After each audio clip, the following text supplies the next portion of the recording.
नमस्कार। आज हम बात करेंगे HSG टेस्ट के बारे में।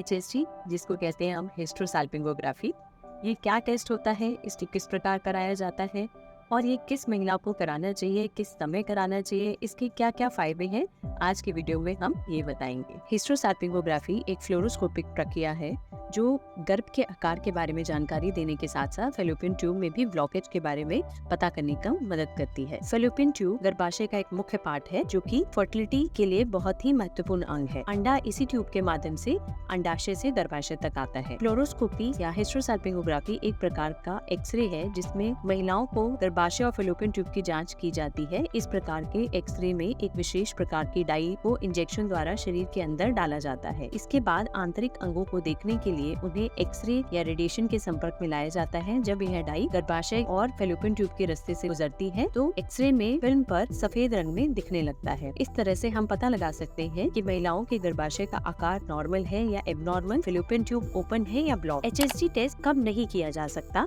HSG निम्नलिखित स्थितियों में नहीं किया जा सकता: यदि किसी महिला को वजाइना में इन्फेक्शन है, गर्भवती होने का रिस्क है, बिना किसी कारण ब्लीडिंग हो रही है, गर्भाशय या फैलोपियन ट्यूब में हाल में ही कोई सर्जरी की हुई है या फिर पेल्विक इन्फ्लेमेटरी डिजीज है। HSG टेस्ट की तैयारी किस तरह करें? HSG टेस्ट बहुत ही सरल, जरूरी और कम लागत वाला प्रक्रिया है। यदि HSG टेस्ट के लिए दिन और समय निर्धारित हो चुका है तो ऐसी स्थिति में स्त्री रोग विशेषज्ञ मासिक धर्म के पहले दिन से लेके उस दिन तक आपस में रिलेशनशिप बनाने के लिए मना करती है जिस दिन HSG होना है। टेस्ट से पहले महिला को पेन किलर या फिर एनसेड दवाई दी जाती है ताकि प्रोसीजर के समय गर्भाशय में ऐंठन या दर्द महसूस ना हो। HSG कराने से पहले खाली पेट होने रहने की जरूरत नहीं है। HSG टेस्ट किस तरह किया जाता है? सबसे पहले लिथोटमी पोजीशन बना के एंटीसेप्टिक सोल्यूशन से गर्भाशय या उसके आसपास के एरिया की सफाई की जाती है। डॉक्टर एक कैथेटर या पतली ट्यूब जैसा इक्विपमेंट सर्विक्स को होल्ड करने के बाद सर्वाइकल कैनाल में डालते हैं। कैथेटर के माध्यम से कंट्रास्ट मटेरियल दिया जाता है जिससे कि गर्भाशय और फैलोपियन ट्यूब को भर दिया जाता है। एक बार डाई भरने के बाद मॉनिटर के माध्यम से एक्सरे की छवियां ली जाती हैं। टेस्ट होने के बाद कैथेटर को हटा दिया जाता है। HSG के दौरान कैथेटर और डाई उपयोग करने के कारण से पेट और गर्भाशय के हिस्से में कुछ दिन तक जलन या परेशानी हो सकती है। योनि के भाग से हल्की सी ब्लीडिंग भी हो सकती है, इसमें कोई चिंता करने की बात नहीं है। HSG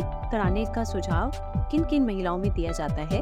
गर्भाशय से जुड़ी समस्याएं, वांछनीयता से त्रस्त महिलाओं को HSG कराने को बोला जाता है। फैलोपियन ट्यूब में ब्लॉकेज पता करने के लिए या फिर इनफर्टिलिटी पैनल का भी टेस्ट चाहिए। बार बार यदि किसी महिला को गर्भपात हो रहा है, मिसकैरेज हो रहा है, जिसका एक कारण गर्भाशय के अंदर सेप्टम या पर्दा होना भी हो सकता है जो कि HSG द्वारा पता लगाया जाता है। फैलोपियन ट्यूब पे करी हुई सर्जरी का प्रभाव जानने के लिए भी HSG किया जाता है। नसबंदी प्रक्रिया में ट्यूबों का बंद करना या फिर नसबंदी या बीमारी से संबंधित समस्याओं के बाद ट्यूबों को फिर खोलने के लिए भी HSG करते हैं। डॉक्टर आपको HSG टेस्ट के साथ निम्नलिखित टेस्ट कराने का भी सुझाव दे सकते हैं, जैसे कि सोनोसाल्पिंगोग्राफी जो कि अल्ट्रासाउंड द्वारा की जाती है, लैप्रोस्कोपी जिसके कारण भी फैलोपियन ट्यूब को अंदर से देखा जा सकता है जिसको साल्पिंगोस्कोपी कहते हैं, और फैलोपियन ट्यूब ओपन है या नहीं वो भी डायग्नोस्टिक लैप्रोस्कोपी में देखा जा सकता है और उनको ठीक भी किया जा सकता है। इस टेस्ट के बारे में और जानकारी पाने के लिए अपने इनफर्टिलिटी स्पेशलिस्ट से मिले। यदि ये वीडियो लाइक करते हैं तो सब्सक्राइब